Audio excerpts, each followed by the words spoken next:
Hello everybody, this is General Conchan Kaido with the Suicide Donkeys, and we're still on Operation Tsunami. We're going to talk about C-Forts today, so let's have a look at them real quick. As you see, my C-Forts at this time are only rank 5. I will be pushing them to rank 6 later on this week, and I will have them maxed out by Sunday. So, well, let's look at their health. Their health, you see, 2 more upgrades, that's 160. So we're looking at 830. So 830 health is the max. Their DPS is pretty decent, it's pretty good, but you need to max out for that DPS to really be effective. And they'll do a lot of damage to fighter planes, knocking them out of the sky one after another. And pretty much they'll take gunboats down pretty fast too. But they're also easy to get taken down. 2 boats of riflemen, boom, and they're gone. You get about 8 mortars, boom, and they're gone. You get a bunch of gunboats, boom, and they're gone. So even the planes, if you bulk up the planes and attack these, it's one pass, they're gone, even at max level. So not having walls and having a low armor value or low health value, you have to go ahead and think about that situation and counter it. So I did a setup here real quick, and this is why this setup's here. Most players will drop 1 gunboat on each. Some will go ahead and spam them. Whichever way they do it, setup like this will be effective. Now, most players are trying to protect the rigs. Now, you can do that as far as using them as shields. So you'll move them into a position where you know the gunboats will move into attack immediately. But I'm learning that it's probably better to push it out. Now, if you want to do that tactic and do a push out, you'll do a setup sort of like this. Well, they'll drop their 1 gunboat or whatever in those areas, and then they'll swarm in a bunch of gunboats followed by warships. Now, you want to look what path these ships take. Now, if they do it in bulk, you'll see that they'll bulk up here or they'll bulk up here, and when they do that, that's when you want to look at where they're stopping. So if they take that out and they stop here, I want to go back a little bit to about here, so when they trigger it, the boats in the front, middle, and some of the back will get taken out immediately. And then you got your C-Forts going ahead, and if it's the warships that run over them, your C-Forts are able to take them out a lot quicker. Now, when you got 45 gunboats coming through, these C-mines will be very valuable on taking out huge bulks of them. Now, another thing you got to worry about is if the gunboats come here and your C-mines here, it might trigger the C-mine and take out that 1 gunboat instead of the masses.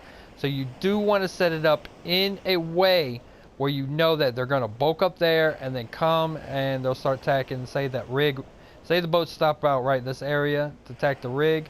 I want to push it up. So I want to put it in a position where I know they're going to bulk up and then come. So let's say something like this would be real effective. So they come in here, they gun up the shipyard, they get caught up here, take out a huge amount of them. Then you want to go ahead and push this up a little more because you know their secondary objective. Or you can go ahead and instead of using this as a wall, you push this up a little bit and then put a mine directly right behind it. This will go ahead and help you protect your C-Forts and maximize your C-Forts capability. Because if you can hold an opponent's attack force, their sea attack force, you're going to have a huge advantage.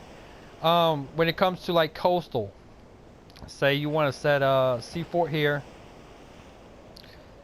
and in your mind you're like, okay, well, they're going to go here and here. So any maxed out transport vehicle or the transport boats, when they come over these and explode, they'll easily be taken out by machine guns. Well, you can have that same effect with the machine guns themselves, and you don't necessarily have to use the C-Forts for this. Not only that, they can bulk up a bunch of ships, take out your C-Forts here, and if you don't have coastal defenses that are strong enough to withstand a bombardment, it's going to pretty much be softened up, wiped out, and pushed in.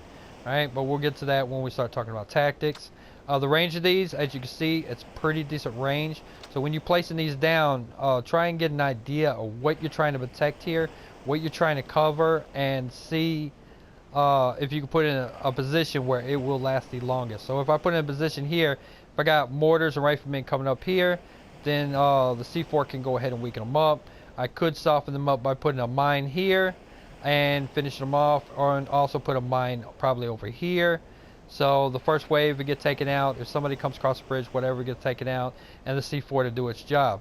Now you want to do as much damage with the C4s as you can before their numbers overwhelm you, because your C-Force will get overwhelmed. But sometimes if you keep studying and you keep watching those playback videos, you will find out a certain patterns that the ships are doing on their attacks. Once you find out those patterns, you can go ahead and make adjustments to that. Now, one of the things about having the C4 here is the ships, when they do come around, they'll come around and direct that C4. They will ignore this right here because that's going to be the primary target sometimes. But if you move it, say slightly over, and those gunboats and stuff see, like, say this howitzer, they will come all the way around, ignore the sea tower, going for these howitzers, and your sea towers will go ahead and knock them out. So placing your sea towers is very important. Think about where you're placing them. Also, don't place them too far together, yet don't place them too far apart. Now, I've seen a lot of players, they'll do a setup like this. They'll put a C4 down here, they'll put a C4 down here, and, you know, put one up here. Really, that doesn't work at all. Easy way to counter that is basically, as I said, you just get about 8 mortarmen, will take it out. And same over here. Over here it's even easier. You just drop a bunch of riflemen and they'll take it out quickly. The riflemen maxed out. The C4s are not going to do enough damage to take them out before they finish and do their job. So you just want to maximize your DPS on these. So by keeping them close to each other but not stacked on top of each other, where you have to worry about artillery or anything like that, just keep them slightly spread out. This causes the attacker to be put in a position where they're both are going to bulk up and go from one sea tower to the other.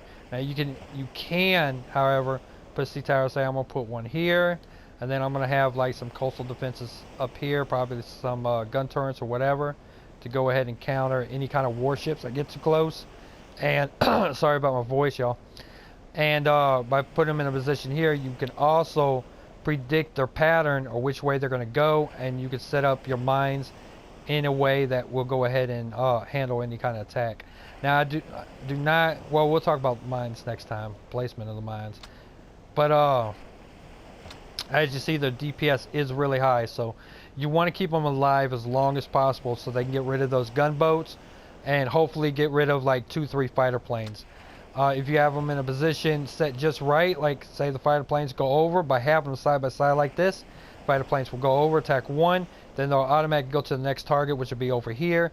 While they're flying around that next target, you've got 2 sea towers taking them out. That's if they survive from the initial attack from the gunboats and the warships.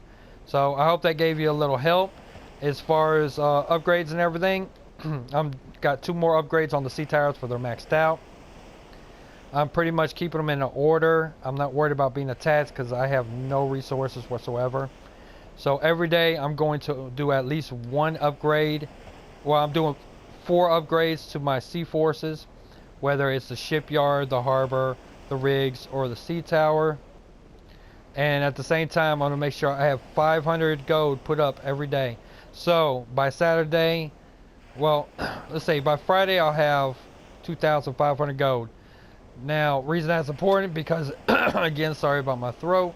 Reason that is important because when your warships do get finished, as I said, it does get to a point where it's 11 million. In order to cover that 11 million and not spend all day trying to get 3,500 gold, keeping 500 gold a day and adding to it every day is not a hard task. It's not overwhelming, and you'll be able to do it without burning yourself out or burning out your PS4.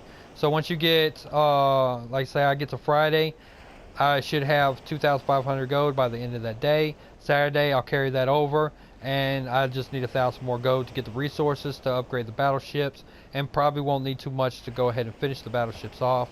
So I'll get them to the rank 6 quicker or whatever, or I can use the resources to maximize, you know, finish the promotions on the gunboats. So I'm not rushing the gunboats or the warships quite yet, but I will have the gold put up to do that when it comes to that time. So that's all for the sea towers. I'm not sure which one I'll talk about next week, but as I said, when you're placing your sea towers, watch the replay videos, get an idea where to put those sea towers, and watch how the ship patterns go, because by placing mines or even placing, you know, your rigs in certain areas, it can give you a huge advantage and maximize your DPS from these sea towers. The more damage these sea towers put out, the better off you're going to be. So I'll see you in the next video. As I said, I don't know which one I'll talk about next. We'll just leave that as a surprise, and just go ahead and try and get these maxed out. Everybody who's in Suicide Donkeys, don't forget Wednesday is going to be tag day. We're going to go out there and we're just going to go ahead and pull as many tags we can. And Saturday will be the final for that week for the tag day, and we're going to try and pull 100,000 tags, hit that 100,000 mark, which I'm pretty sure we're going to do it. So I hope to see y'all there. See y'all next video, and happy hunting.